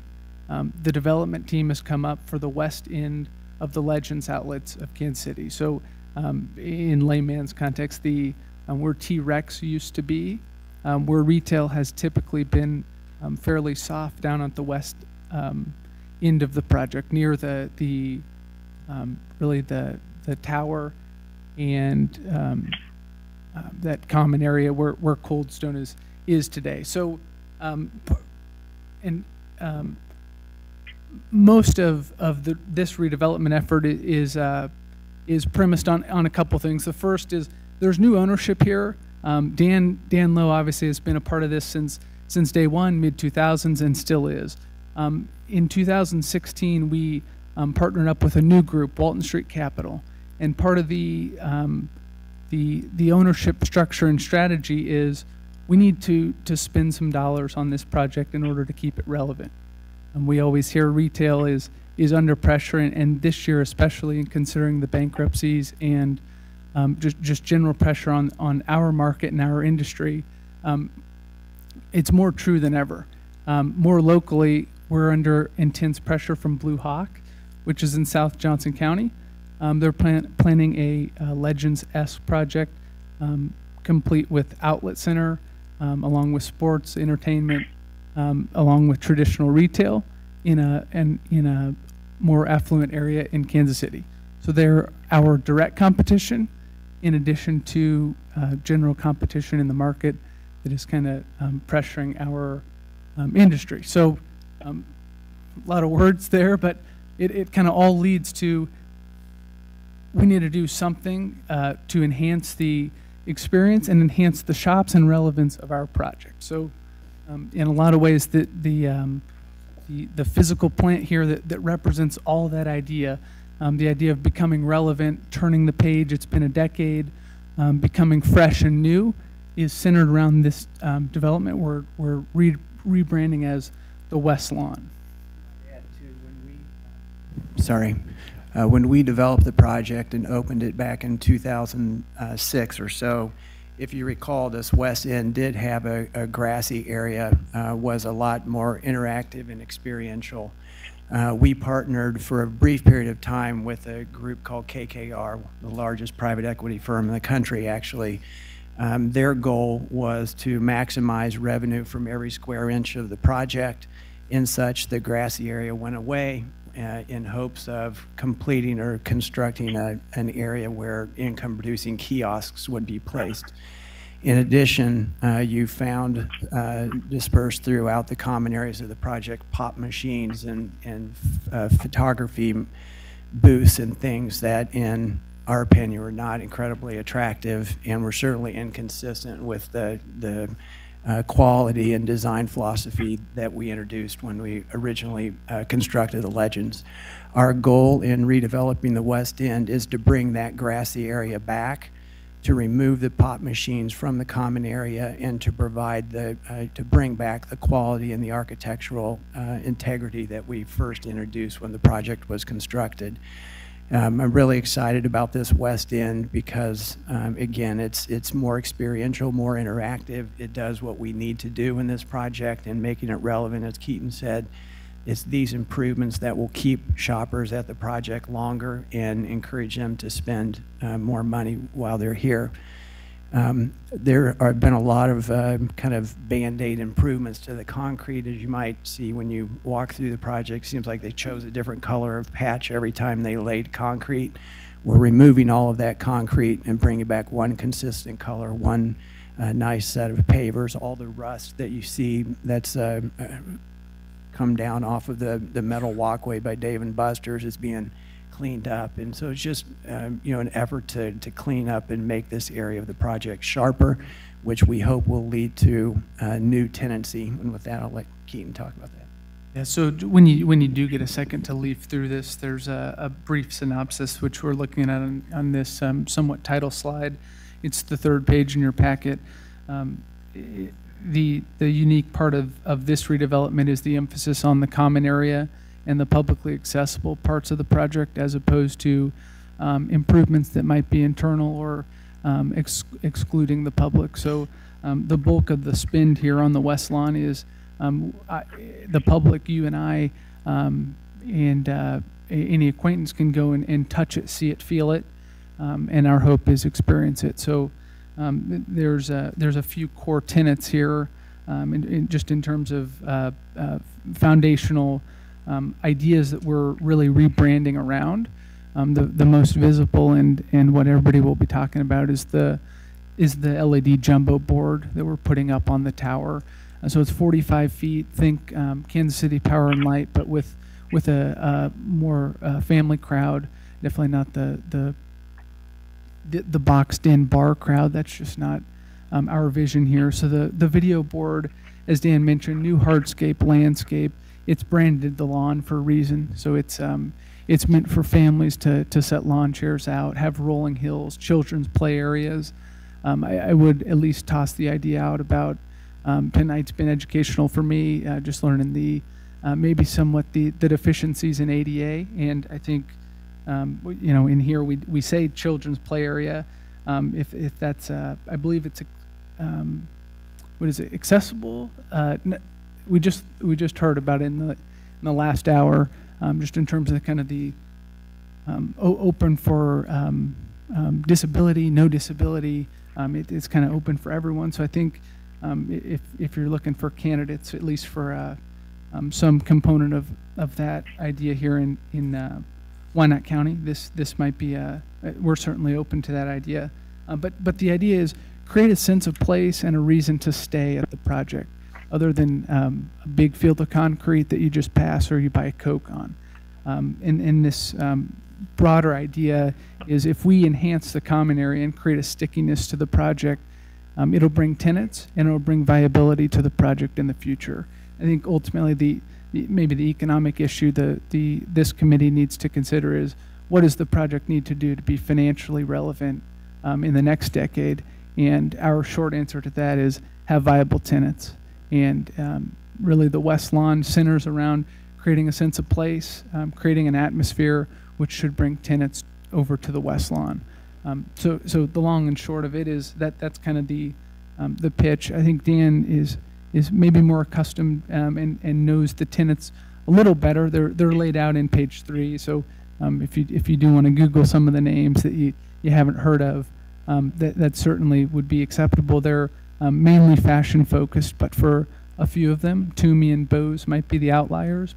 And I do want to note that these are all tenants that are in negotiation. That's not for public consumption yet. Those aren't signed leases. But with the addition of Coach in the West End and the volumes that Coach is doing, we are getting attention from some of these brands. What we're very proud of is, you know, the Plaza seems to be the iconic retail project in Kansas City. When you compare tenants that are on the Plaza and tenants that are at the Legends, both, on average, the tenants at the Legends are doing about 30% more volume than the tenants on the Plaza, and because of that, Coach included, because of that, we are getting tenants from the Plaza to consider relocating to the Legends for that very reason, which is really exciting. And sitting here in 2000, I never would have thought that we would have been talking about taking tenants from the Plaza and bringing them out here to the project. The other thing I'll note too, this investment, we call the West End investment, is not a minor investment at all. Between our partner and ourselves, we're committed to spending approximately $30 million of money to upgrade not only the West End, but that also includes tenant improvement expenses that will incur by merchandising these new spaces we're creating. For example, by dividing the T-Rex space up, by relocating Cabiners, as you've seen, and downsizing Charming Charlie's. So there is a significant private investment being contemplated here in order to make this project happen. So I think just walking through this packet, the scope has somewhat been nailed down in this presentation. There's plenty of detail and more of the pretty pictures to give you the feel of. You pick out one of these renderings and you can kind of get a better sense and feel for what things will look like in the future.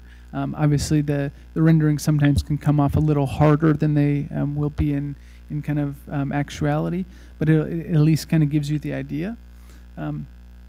So with that in terms of defining the scope of the West Lawn, it might be behoove of us, considering this evening is dragged on for especially the commissioners who have been here, to maybe discuss some of the financing here, what is currently in place, and what are we asking for to close the gap so that this can become a reality. In 2016, the commission approved a 0.6% CID that's currently in place and laid across the legends along with pennies and Target. The ask, as I mentioned, is to move that to 1 full penny. That brings two things. It brings the apartment project that the CID was originally put in place to finance, and it also finances the West Lawn improvements that we've just discussed. Can I ask you a question pertinent to that? Do we have a diagram that has the boundaries of that CID? I can send that out. We did not bring the full. My recollection is that that CID extends beyond the physical boundaries of it. Am I wrong? Generally, I can tell you it includes the shops at the Legends minus the theater, and it includes everything by Target and pennies. Okay, so it includes Target and pennies. Yes. Yep, it does. Yes, it does.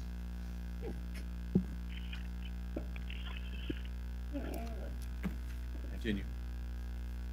So as Dan mentioned, the bulk of the total spend for the Legends project. So just wanted to make sure we're talking apples to apples. I'll say Legends Apartments or Legends project. The Legends project spend is for the West Lawn. That right now is currently contemplated at $26.5 million. As scope increases, that certainly can rise to $30 million.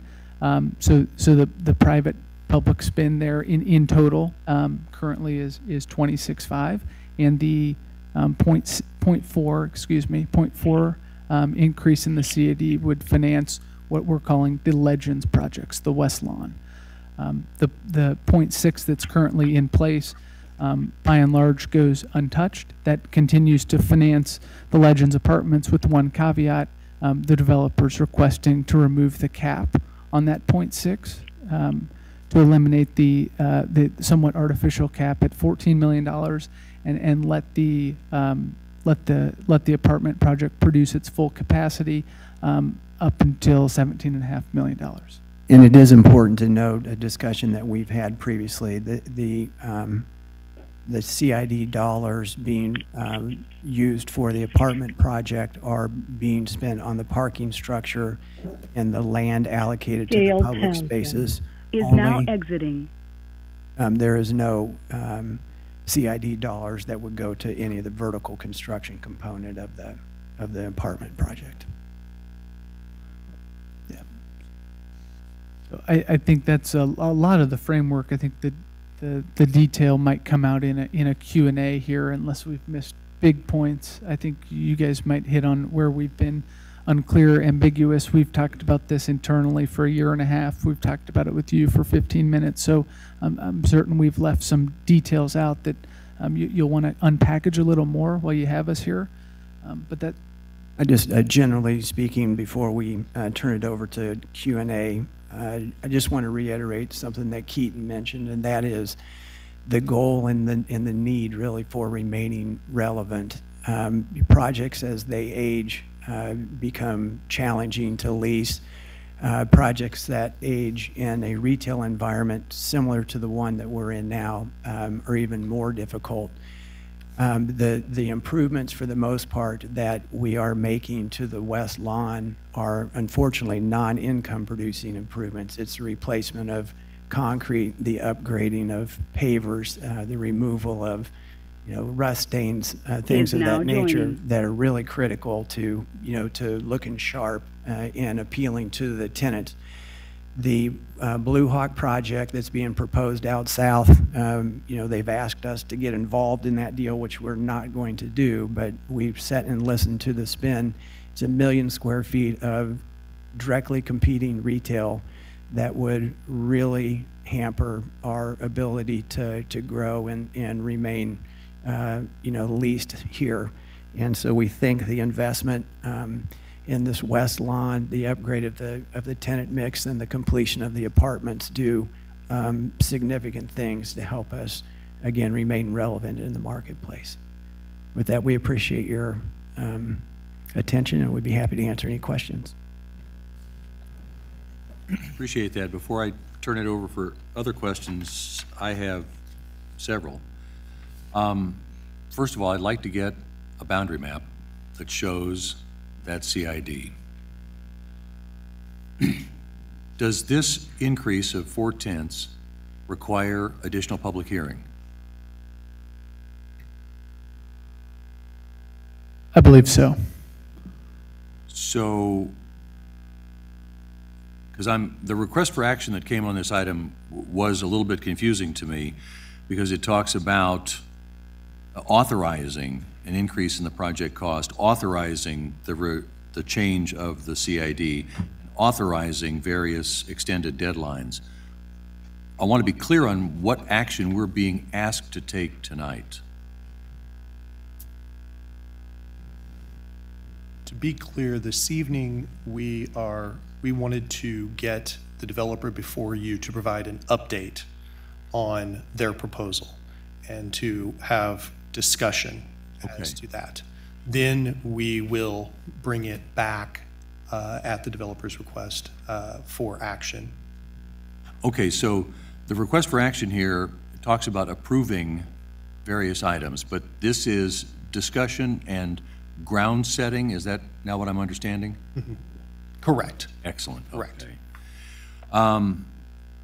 So all of these, the increase of proceeds from this CID increase would go to benefit the West Lawn redevelopment, correct?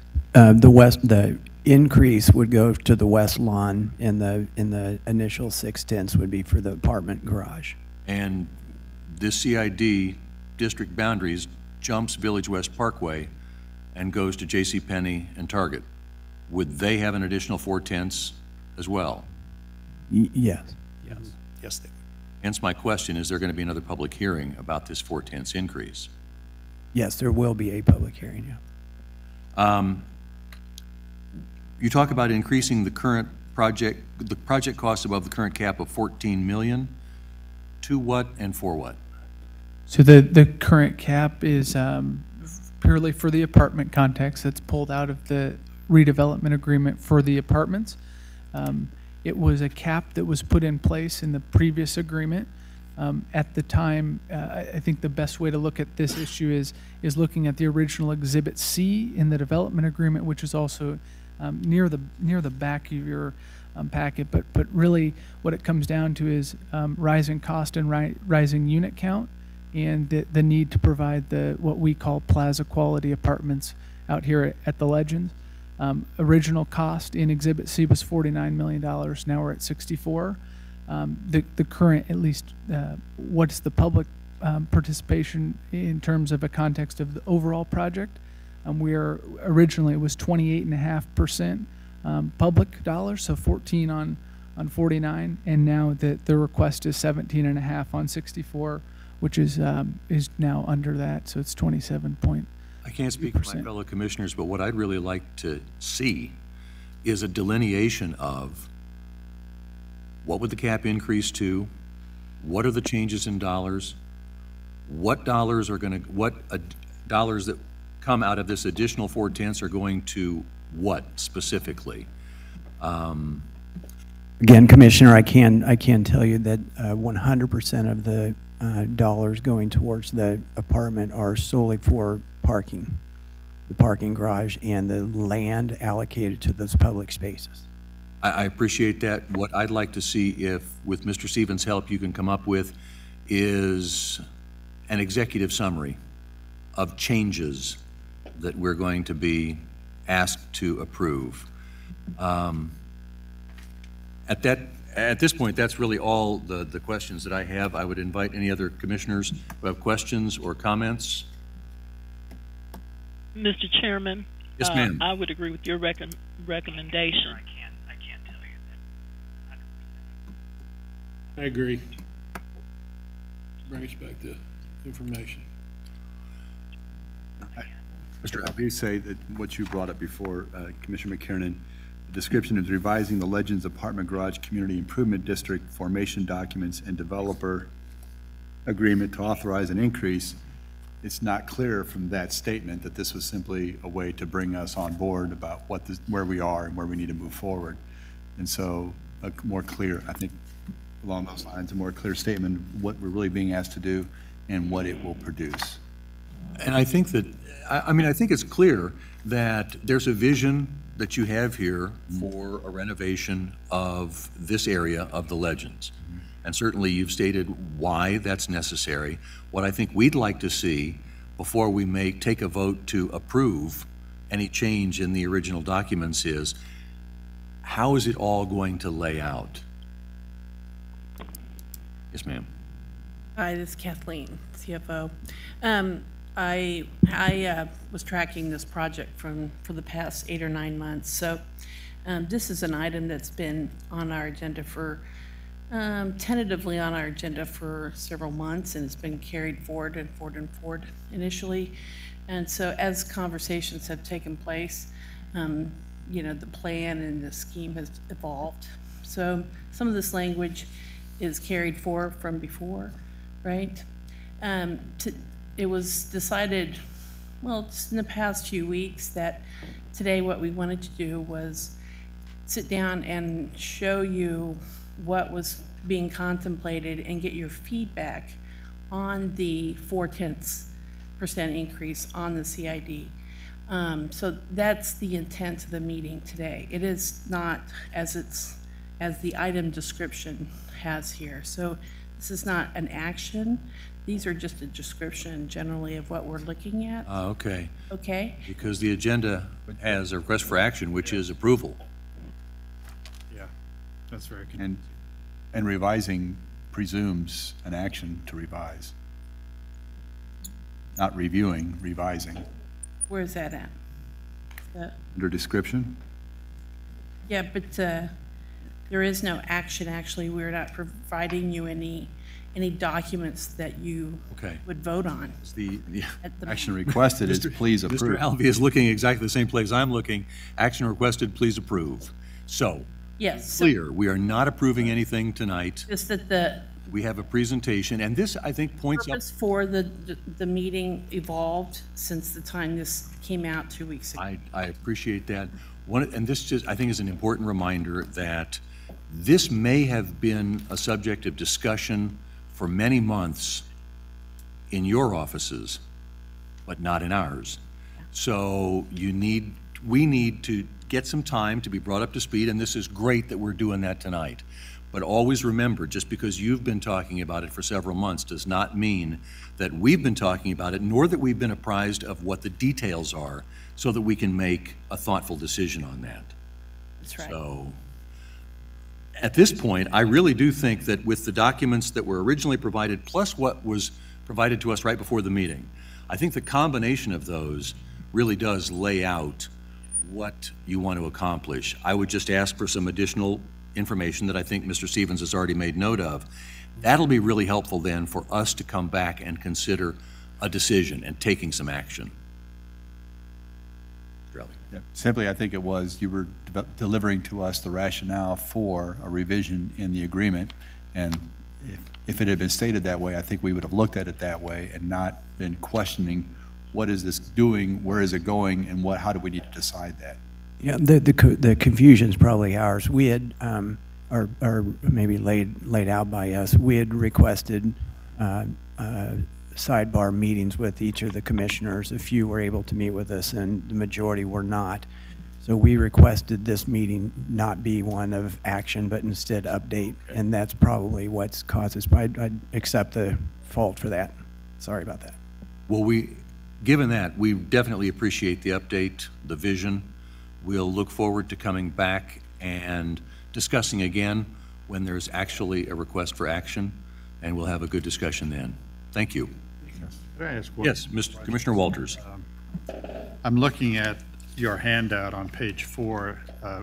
Appears to be a tabulation of project costs that gets to about $26.5 million. And I think I heard you say that you know, the 4/10 increase would go to public space that was non-revenue producing. But when I look at this cost estimate, I see about $2.2 million for site work, but I see 3.5 plus 3.3 plus 11, so it's about $18 million, which is really building out new retail space for customers or for tenants. So I'd like staff to review that, I think, and just have us understand what's sort of public non-revenue producing, what's another category. I fully support the project that I saw, but Yeah, I do want to make that's a real good point. There's a significant amount of improvements in the $26.5 to $30 million that are revenue, that are for tenants specifically. Yeah. But the CID dollars would be spent on horizontal improvements for the most part, the upgrade of the concrete, all the pavers. There's several $1 million of that in the project as well. We anticipate that there's roughly, I would say, $7 to $9 million of CID that would be invested in the West Lawn project on top of roughly. I think I just add to the request for some more detail. More detail. Absolutely. Thank you. Thank you. I would just say with this committee's recommendation, we will continue our work with finance, with the developer to, I think probably the next best step would be to draft, to your point, Mr. McKiernan, an executive summary that clearly states differential, the 0.6 to the 0.1, and how all of that interlaces with the plan that you heard tonight. Perfect. Thank you. Gentlemen, thank you very much. Thank you. That brings us to item number 3 tonight, which is a request for a local match on a grant that would go toward the development of a local government multi-year financial plan. And I believe Ms. Von Atchen has that item. I just move for approval. Thank you very much. This item is submitted to you to let you know that we have applied for a grant with the Natural Resources Network. It's a grant that they estimate it would be around $100,000, of which the unified government would need to match 25%. The scope, it depends on the scope of the work, so it could be less than 100,000. So, and it would be to work with consultants who are specialized in long-term financial planning documents and would help facilitate the interaction between the finance department and other departments to determine what are the out-year needs of and costs and revenues for our organization. So the action would be for your acceptance or approval to use funds from our contingency account to use as a match for the grant. Well, first of all, isn't that what we pay you for? Yes, it is, and I have been working on a long-term financial plan. Yes. Yes. I have to say, this strikes me as peculiar. We pay the financial community. We have these annual audits, constantly subjected to some kind of financial scrutiny. And now we're going to, because there's 100,000 out there, we're going to spend 25,000. Now, these people don't work cheap. How much is 125,000 going to buy us? I really, honestly, we paying you for that. I don't see the point. I'm not going to vote for it. I mean, it's not a big deal. It's not a lot of money. I just don't see the point.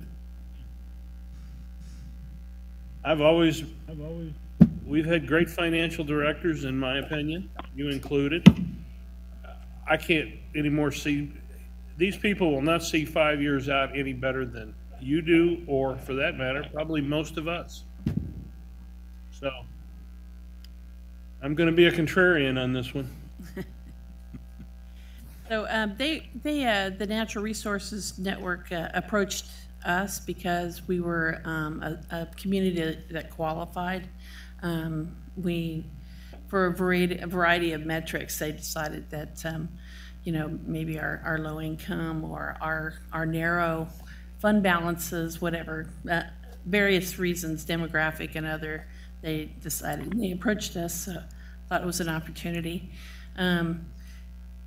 Regardless, you will be receiving a long-term financial plan update from me in the early, probably February. So it's just depending on the degree to which, you know, you can always do lots more work and more analysis or less, depending on the resources you have. So, Mr. Alvey. So I guess the question, following up on Commissioner Walker, is there a value added to doing this? Is this something that we would have sought out on our own that meets a specific need that we were not able to fulfill on our own? And obviously, if they're out looking for projects, then they're looking for projects, and so they're seeking out those that might be needing it. But again, Commissioner Walker's point, if this is not something that we identified a need for, is it just one more thing we're doing just because the money's available? So, so some of the needs that we have are common to aging communities, and they're particularly challenging. We have a significant pension liability. Our deferred maintenance is significant, and it doesn't hurt to have more smart eyes looking at a problem. So, so that would be my staff has. I do have a staff of 60. Half of them are at the motor vehicle and treasury collecting motor vehicle registration, fees and property taxes. So the other half is spent, for the most part, developing the budget, overseeing all our thousands and thousands of financial transactions, working with the financial audit, processing payroll, and then also overseeing all of our debt administration. So, our current resources are limited, and so it just depends on how much we can always apply next year. It's up to you. The other question I would have is, anytime you bring someone additional on, do you have to commit enough staff, administrative oversight to that to make sure that it's integrated well with what you're already doing? And so we are making a commitment of staff to work with this group to try and accomplish what it's setting out to do. Mm-hmm. So is it going to be worth the effort? Is it something that we absolutely have to have? And if it is something that we would not be able to achieve without it, is it still going to be worth the resources that we'll have to devote to make it work for us? I think it would be very beneficial to the unified government. I know right now the economy seems very bright and cheery, but the recession is just around the corner. What we want is to be prepared and to diminish the operational impacts of any future recessionary downturn. And the only way we can do that is by truly embarking on and being committed to a long-term financial plan. So, and their assistance would benefit all of us in doing that. Any other comments or questions? I will say I do think that there would be value in getting third-party eyes and different perspectives contributing to our evolving processes here. I think we've done a lot of good improvement in the years that I've been here, but certainly there's always room for additional improvement. The request for action is to approve the local match of $25,000 for this grant from the National Resource Network. I'd move for approval. Second. There is a motion and a second. Is there any further discussion? Mr. Chair, I would have to say I'm of the opinion of Commissioner Walker. It seems like we've had crackerjack presentations. Our CAFRs are showing that we're getting clean audits. I'm not sure, just from what I've read or heard today, that this adds that much more value. I'd have to vote in the negative to this. Thank you, Commissioner. Will this forward this on to the whole commission, or is this decided here? Depends on how the vote goes. Depends on how the vote goes. If there is a unanimous vote in the affirmative, then this would go on the consent agenda for the full commission. If there is a non-unanimous but passing vote, 4 votes in the affirmative, it would go on non-consent agenda to the full commission. And then if there weren't 4 votes, it would not move forward from committee to the full commission.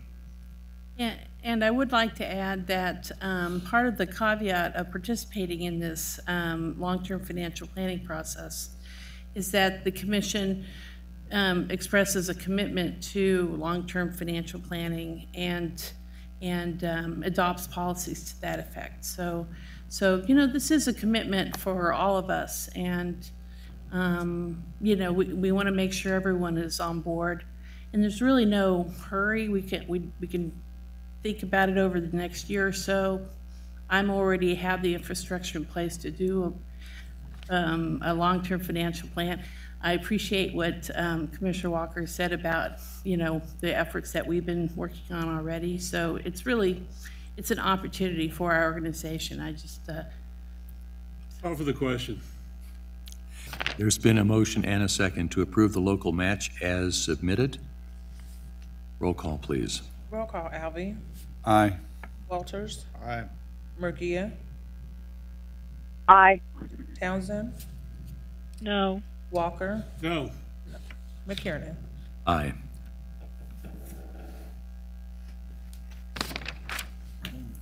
So my understanding is that with that vote that is non-unanimous, it will move forward to full commission on the non-consent agenda to be considered whenever the items from this meeting come up. Very good. Thank you. To the best of my knowledge, there is no other business before us. We are adjourned.